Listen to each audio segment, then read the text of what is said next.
right, good afternoon. I'm gonna make a video today. I have a 2001 302.5 cat mini excavator and the idler rollers, which are the lower ones, the ones down here. Those two I replaced, this one and that one, and there's a third one down there that you could probably see there, and they're worn out. I replaced the front two, these two, last week, and now I'm going to attempt to replace that one. Very easy, 4 bolts. The hardest part is a lot of times the bolts are worn out from the dirt rubbing across them. Let me show you how you know if they're worn out, and you want to replace them because they wear out your tracks if they are. And you can see there is no bearing left in there. This one I replaced, nice and tight, spins quietly. And this one I replaced, nice and tight, spins quietly. These are the uppers, I already replaced those. I just get these aftermarket on Amazon. They are Amazon or eBay. You can get them for about $200 a piece. You go to Cat, they're about $350 a piece. So the first thing you have to do is you have to take your cover plate off here, and your track adjuster is a hydraulic fitting in there. You gotta release that. That's gonna put slack in your track. That's gonna allow you to get your hands up in here easier. But the most important thing is obviously safety. Everybody's safety. So it is dangerous because you are underneath the machine, and that machine will go pretty, you could hear it creaking. The hydraulics will creep down on you. So what I do is I just put ramps underneath the front drive and idler. So that way if it does fall or slow down, that's what, hopefully that stops it and you can get out of there. But obviously safety first. You try not to, you never go underneath this part. The only part you really do is put your hands in here. But then you have to go on the underside and get the 2 bolts. So I actually crawl underneath here from the front and get those 2 bolts there. All right, so, let me open the box. I'll show you what it looks like.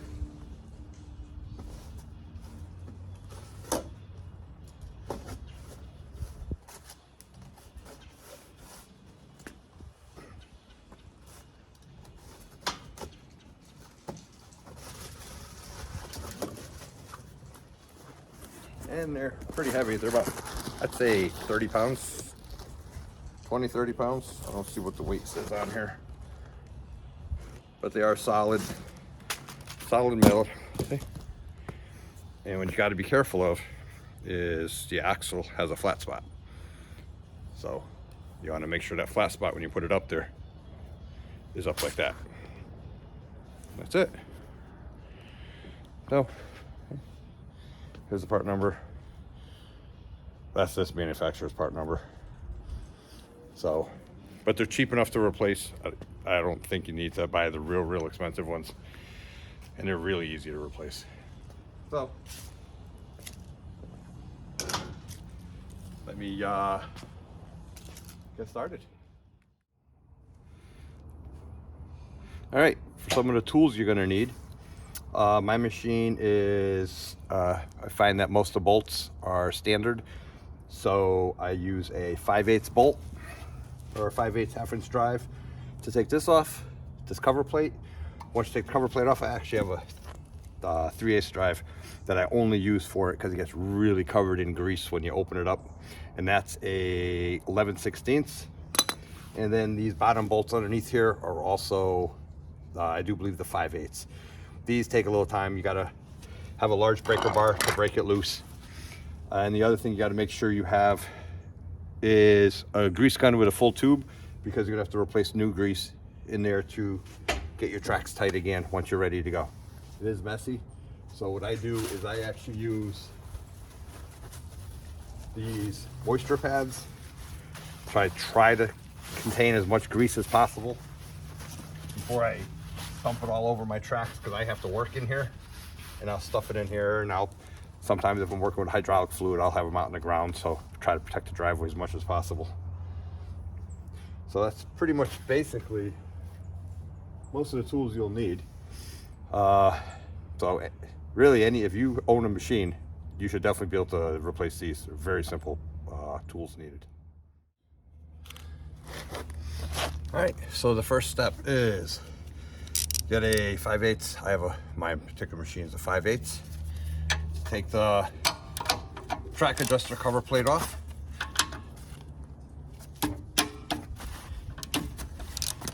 These are actually really short bolts, so you got to make sure you don't lose them. That's all they do, is they just cover that plate with the bolts where you're not going to lose them. And right in there, now you can see why I don't use my good sockets. I have one specific ratchet and socket for it. It's all covered in grease in there. And you'll actually watch this track go down. Put it in there. I'll take it all the way out. You just got to give it a little half turn. You can actually see this come out, and you can see all the grease coming out. And that's going to give me the space I need to get in here. And I don't need a lot of space. And I want to save some of my grease, so I'm going to tighten that back up. Just snug.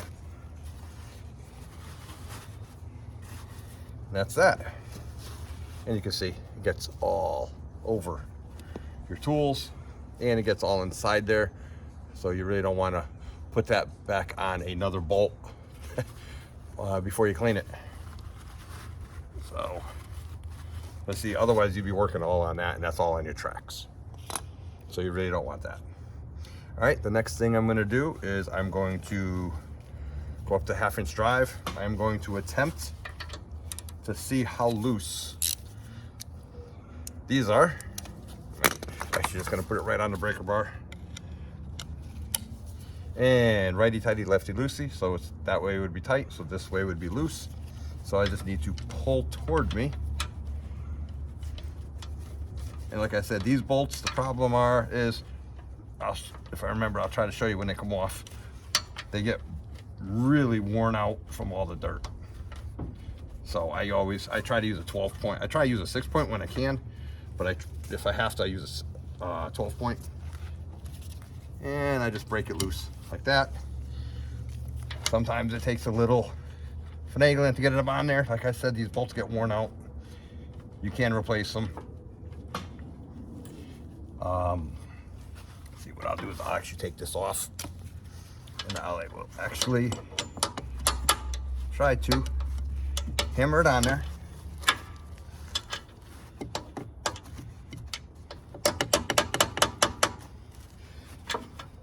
If I can. If I can't, I'll get a wrench.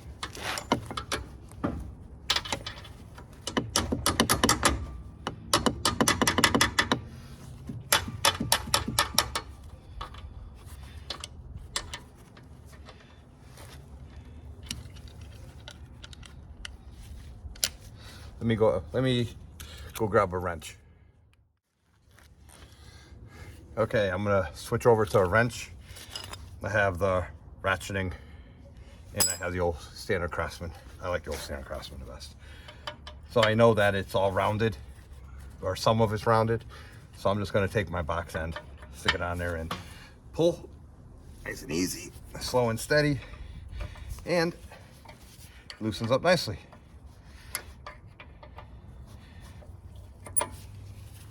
So they are long bolts, and there's 4 of them. There's 2 on the outside, 2 on the inside.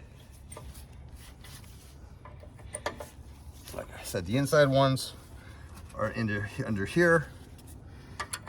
You gotta be real careful when you go underneath to get those. I'm not telling you to go underneath, and I'm not telling you to stick your hands underneath through here to get it. So however you get them, that's on you. But while I'm here, I'm gonna loosen this one. This one's already loose.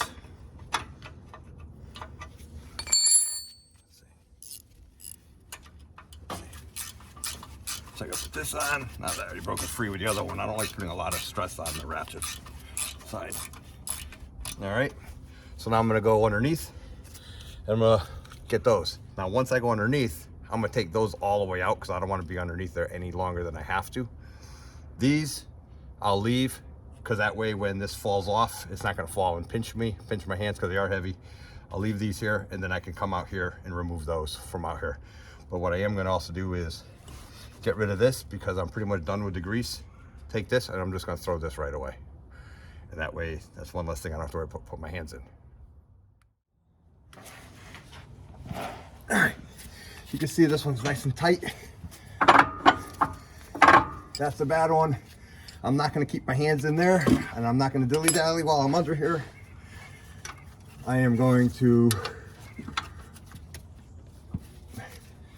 loosen them, break them free as gently as possible so I'm not rocking the machine.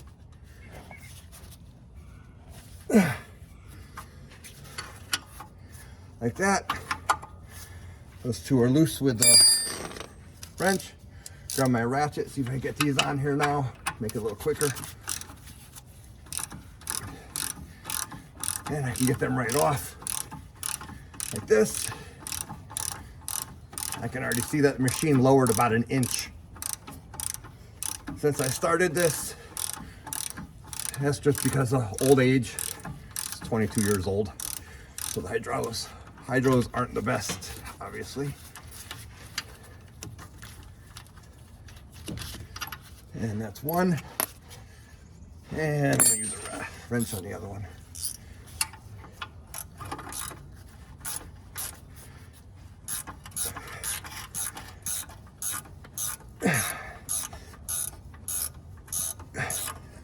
Oh, I am on video.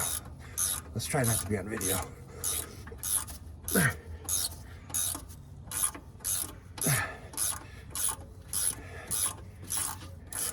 When I put these back, I always put a little never sees in. I don't believe in making my job that much harder next time, but all right, so those are the 2 winter ones. Now I get out of here because I don't like staying underneath here. No need. All right, now I'm back on the outside of the machine. You could definitely see how bad it is. I got the 2 bolts from the inside. So you can see how they're kind of a little bit rounded a little bit. The outside ones normally take a little bit more abuse because of all the dirt going past here. But I'll show you those once I get those out. And all 4 bolts are the same. So once again, I'm just going to use this ratcheting box wrench.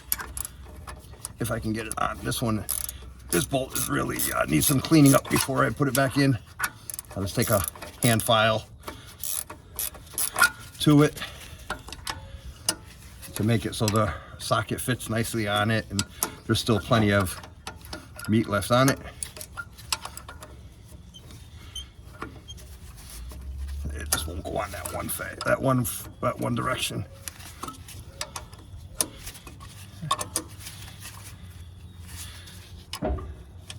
And that's just the machine creaking and coming down.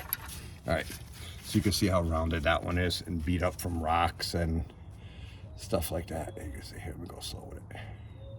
So that'll be cleaned up before I put that back to make it easier to put together and make it easier if I ever have to replace it. All right, and this is the last one. Take this one off.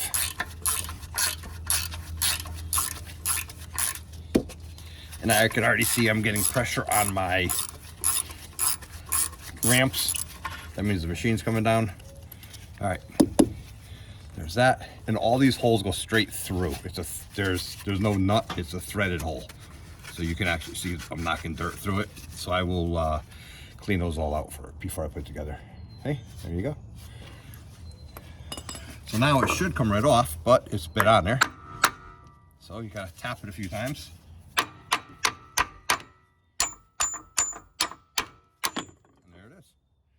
So let's see how bad it really is. Yeah, I don't think there's any bearings left in there. I think they might be worn out. Let's see. What do you think? I think I can get a few more years out of that piece, huh? Anyways, that's it. So now what I'm gonna do is I'm gonna clean this area up, blow out the holes, make sure those are nice. I actually am going to clean my bolts up. I'll put them in my bead blaster, get all that rust off, clean them all up nice, make sure my socket goes on them, and then that way it makes it so much easier to put together when everything's clean and ready to go. And obviously the machine's creeping down, so I'm going to start the machine back up, lift it back up. All right, before I go any farther, let me give you a close-up. This is the old one. Okay. Track rides on here. This, like a, right here. So the track, the metal cleats on a track ride right on here. And when you turn, obviously there's bearings. Well, there's supposed to be bearings in there. And if there's not, you're putting all that friction on your track and you'll blow your tracks a lot quicker. So I've owned this machine since 2002, roughly. So I've replaced a few of them, but obviously I haven't replaced this side, these three on this side of the machine. And I'm already on my third set of tracks, and pretty much because I never replaced these. So now I got new tracks on the machine. This is what they're supposed to be. If you see, there's absolutely no movement at all. None. These just spin like that. This bearing here, look at it. That's it spinning. There's literally no play at all in that. And that's what's gonna give your tracks a lot of life. So now let me lift the machine up. I just wanted to show you a close-up of that. Let me lift the machine up and I'll clean out the bolt holes, get everything ready to put back together.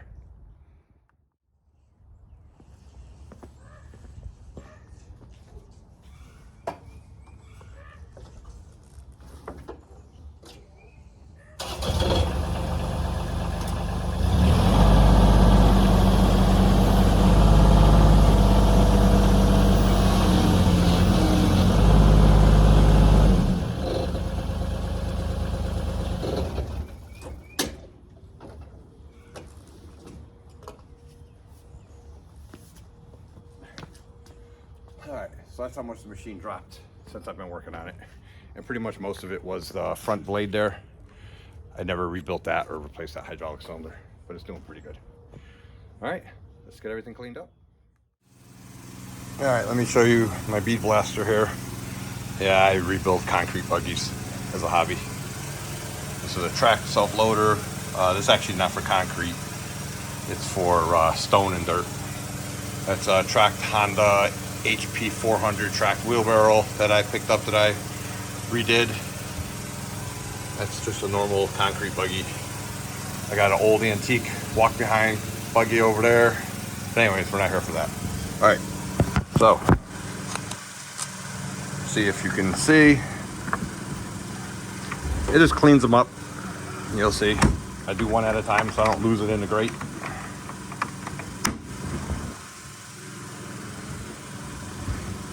Put it in there.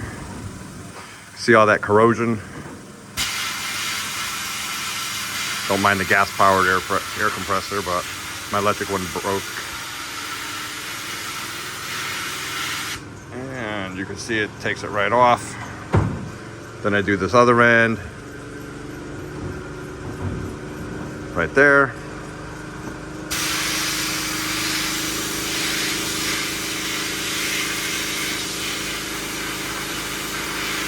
I coat everything with paint when I'm done, or I try to. So that's what it looks like after. That quick. If you have a wire wheel, you could use a wire wheel. Take another one. As you can see there. Put my hand back in the glove, which are too small for me.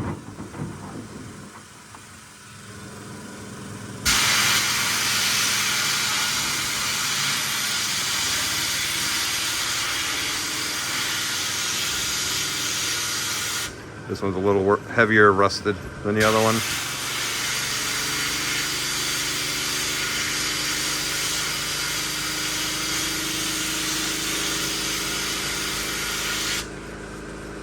This rusty part here is what just stays in that roller.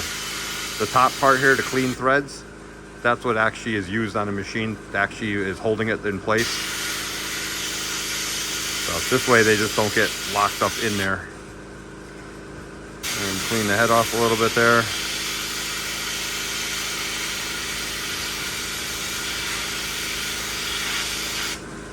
And I know there's 4 bolts, but I already did one before I started recording. So this is gonna be my last one here, and I'll have all 4.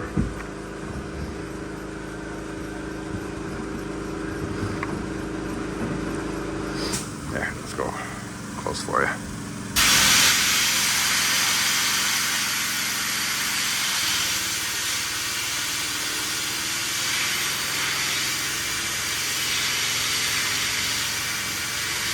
Slow and steady, it all comes off.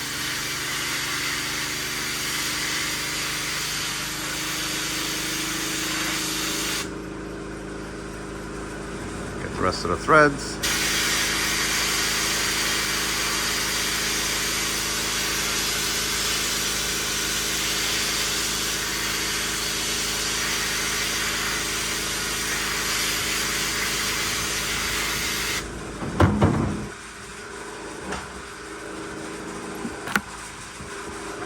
My hand out, and that's the 4 of them, then they're done. Not bad. And I always have an extra light. So you can see my noise, what's causing the noise there.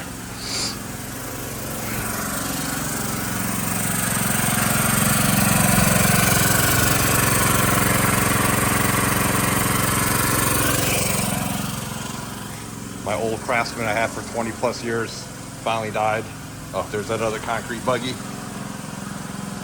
There's a throwout bearing, a worn out throwout bearing, as you can see if you know what throwout bearings are in clutches. That was actually on my big boy that I've just finished doing this winter. There. It's an old diesel Lister engine, single cylinder. Hydraulic dump, swivel. Anyways, so these will get painted and never seized actually when they get put back in. That's all set. Now I'm not gonna video it, but I'm gonna get my air compressor hose out and I'm gonna blow out all underneath there, get all the dirt out of there, those threads that are on the machine itself.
Now remember that one bolt that the socket and the wrench wouldn't go on easily?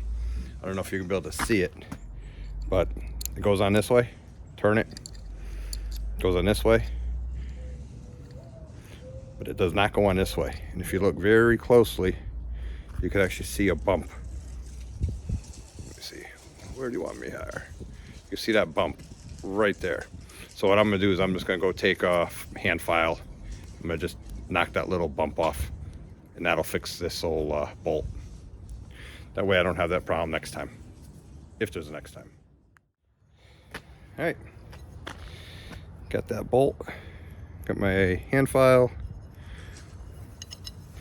and I am going to just take that one side, see if I can,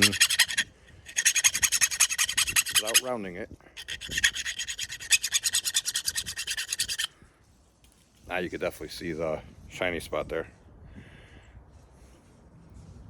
That's the high spot.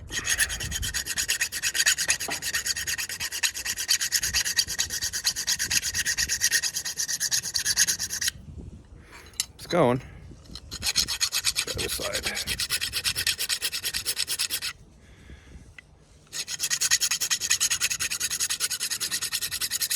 Don't want to take too much off because you can't put it back on. There. So the whole thing's shiny now. So that means my file is actually touching the whole surface. So let's see if it works. And it fits. Still a little tight, but I'd rather it tight than loose. See, look at that. All three sides now. And the actual box wrench part, the enclosed part goes on, no problem. Nice and tight, no play. So that's that. Very simple fix.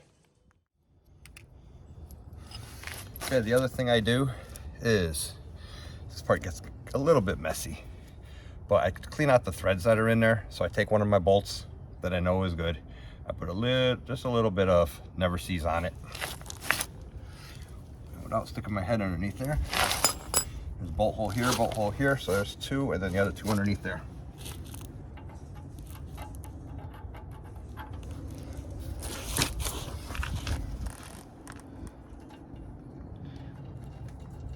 And I know this bolt is good because it came out no problem. So I'm actually going to thread it all the way through. I already blew those holes out. I'm gonna thread it all the way through, making sure not to cross thread it, to make sure those threads are clean, no debris in them. And when I'm trying to hold that piece up, it makes it easier. See, and it's already coming out the other side, and I can already turn it by hand. So let's go a little bit more just to make sure. Yeah, so then I can take that back out. If you have an air ratchet, you could use an air ratchet, I'm sure, once you get it started, but I don't want to have my air compressor running the whole time. So that's one. And there's still plenty on here for what I'm doing. Oh, see, that one starts no problem. But we're gonna make sure righty-tighty, lefty-loosey. Tighten it up.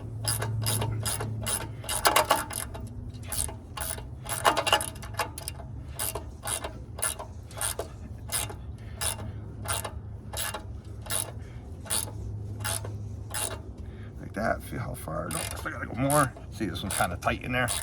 So those threads have probably got some dirt and debris or rust on them over the years. So this cleans them out, makes it nice and clean. You can always run a tap through it if you have a tap. I'm just too lazy to go. They got a tap.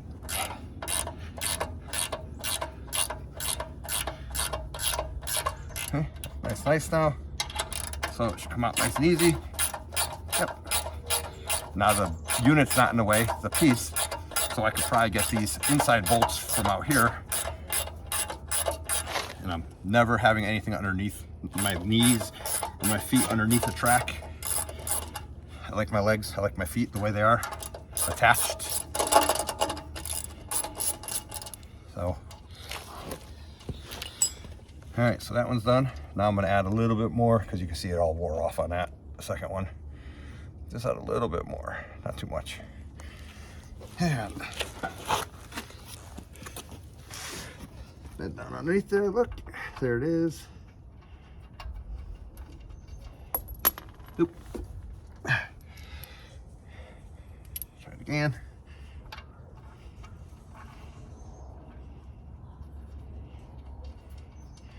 There, that one started no problem. Again, not dilly-dallying because my hands are where I don't want them. But I'd rather have my hands underneath here than my whole body underneath the machine.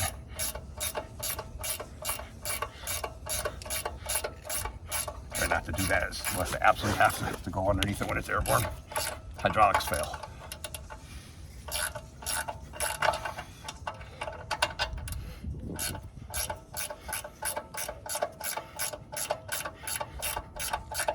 See, and then the reason I do this is I know that the bolts work. So once I start feeling friction when I'm putting the unit in, if I feel too much friction, I know something's wrong. But if it's the same amount of friction as it is right now, or less, then I know it's going in there. It's supposed to go in. We got one more to do.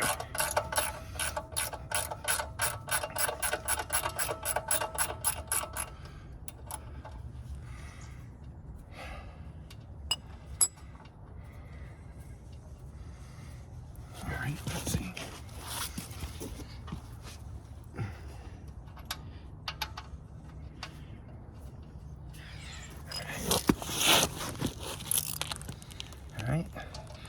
start it by hand. Good 1/2 3/4 turn, and it goes in no problem. This one's actually going in all the way, no problem at all. Wow, that's the best one yet. All right, let's take that out.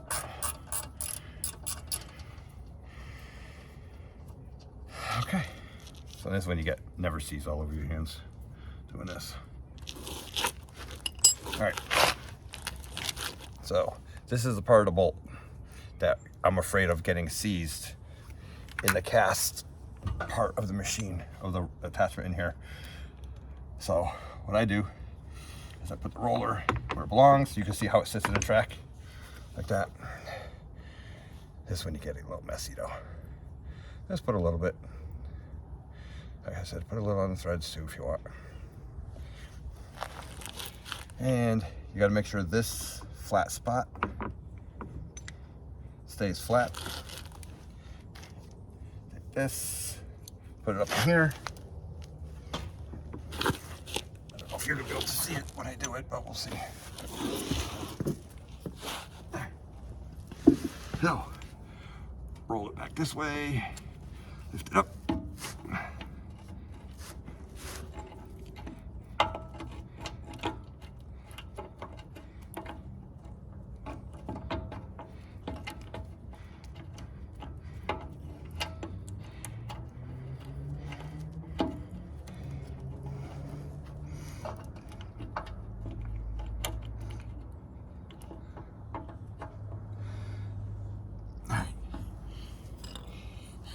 If you can see, it's barely in there. So I'm going to try to just get another.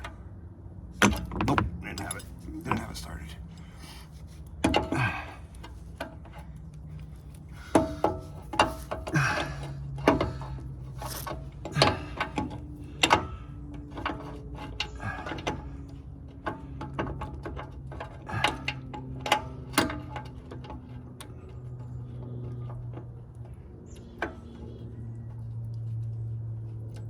Alright, that one started. Take another bolt. Little there, little there, little there.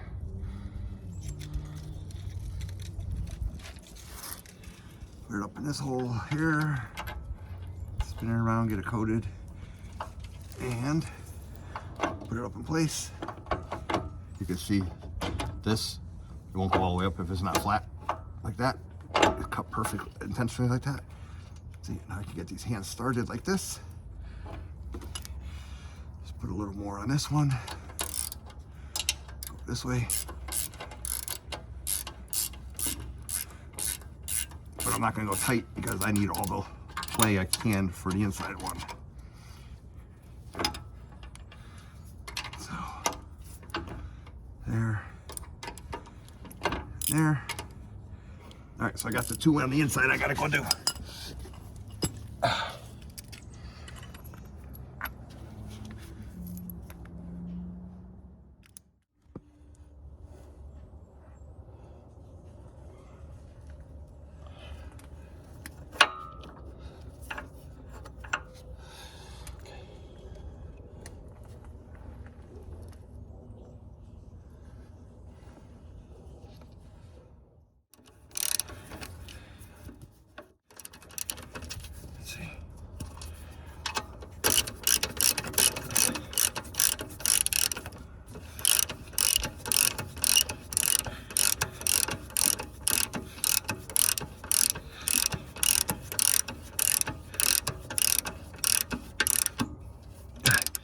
This one's tight, tighten this one all the way up.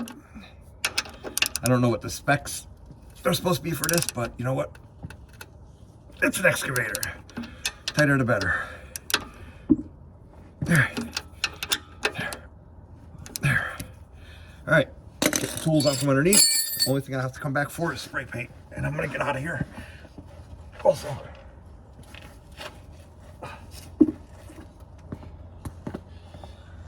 all right. So, let's see if I can move the camera with it on this time. There. How's that? Let's see. So this is the one. So I got these 2 bolts right here to still tighten up right there. So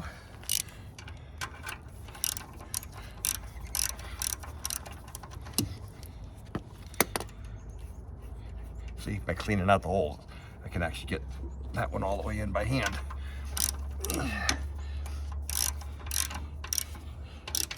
And I could use a socket because I fixed that bolt. So before I tighten out too tight, I'm gonna tighten this one up.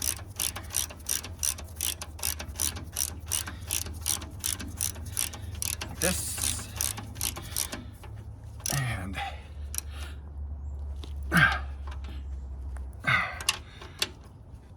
And for ha-has, let's see if these loosen up at all.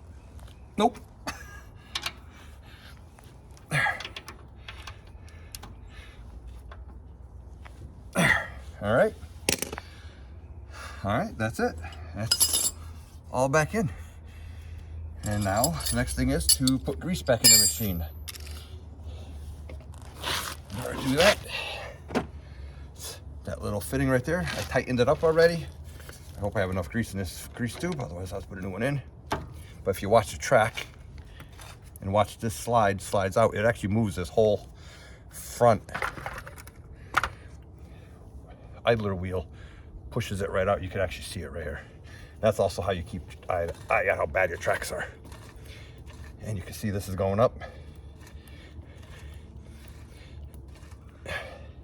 And it goes right in. And so what I do is I get it to where it's just flush, the center one back here with the track. I gotta go in a little bit more. And there. That's it. Track's good to go.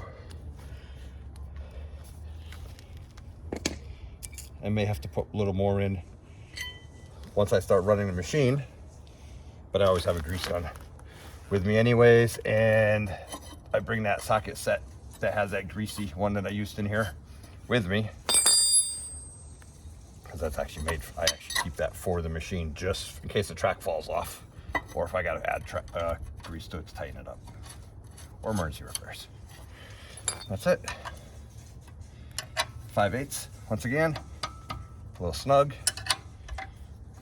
A little snug. I don't ever put paint on these because they're so covered in grease. Plus when I pressure wash it, sometimes I'll paint that. But these bolts here, since I bead blasted them, I just throw a little paint on them.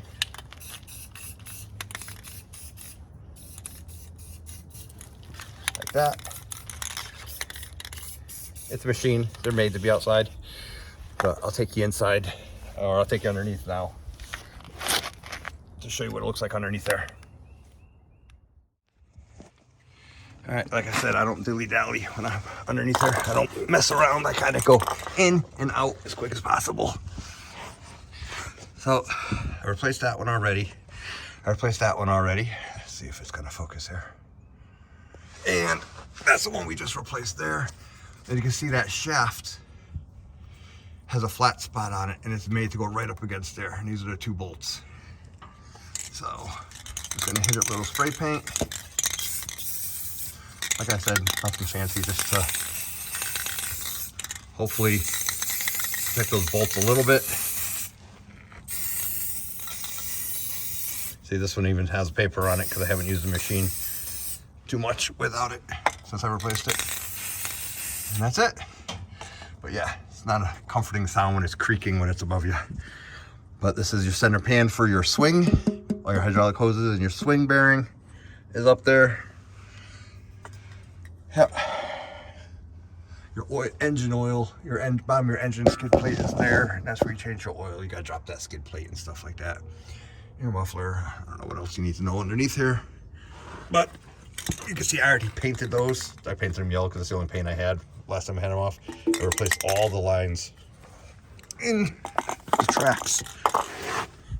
There's a hydraulic motor in here. There's 4 hydraulic lines. They go all the way through here, all the way up underneath here, and all the way up through the swing bearing up into here. And these get filled with dirt all the way up. And when I took mine off, they were literally caked. And I had a small leak out of here. This is a leak from somewhere else.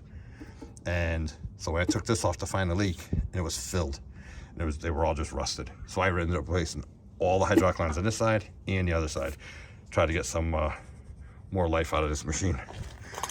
Because it's paid for. And if it's paid for, it means it's just making you money. So, refocus. I think I touched my lens, got some grease on it. So, the basic tools I used are 5/8 wrench, 5/8 socket, 12 point, 6 point, whatever you need. Never sees, grease gun, and that's pretty much it. Not too dirty. As long as you keep your machine somewhat clean, you won't get too dirty. And this is what you ended up replacing. Like I said. Oh, why does this keep going out of focus? It is definitely worn out. So, oh, that's 12 pounds, whatever, of scrap, 12, 15 pounds of scrap metal now. So, and as you can see, this is what mice do when you leave a machine out in the winter. When you put it in wood chips or in the dirt, or if you're just not paying attention, keeping an eye on it. So, but yeah, so now time to lower the machine down and get ready to go. I will admit, the worst part about doing jobs, doing repair work, is picking up afterwards. It's just, okay, it's done. I want to get on to the next job or use a machine right away. I don't want to have to clean my tools, put my tools away. So I end up doing is make a big pile in the garage. And once every so often, like if I do 2 jobs and the pile's too big of tools, or if I need tools, I'll spend a couple hours cleaning all the tools, putting them all away so I have a fresh start. But for now, I'm just gonna pick everything up, get it in the garage, get it out of here, and then I can start the machine up and lower it down and get it ready to go. I gotta get it to the job.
right, that's it. Oop. Thank you very much. Next job is going to be on the machine. I'm replacing the gas struts to hold the windshield up. I ordered those. Those are going to come. And then I think that's pretty much it for the excavator. I think I have one more LED light to put on the boom. I replaced the ones on the cab, but I didn't have another one for the boom. So I got to get an LED light for that.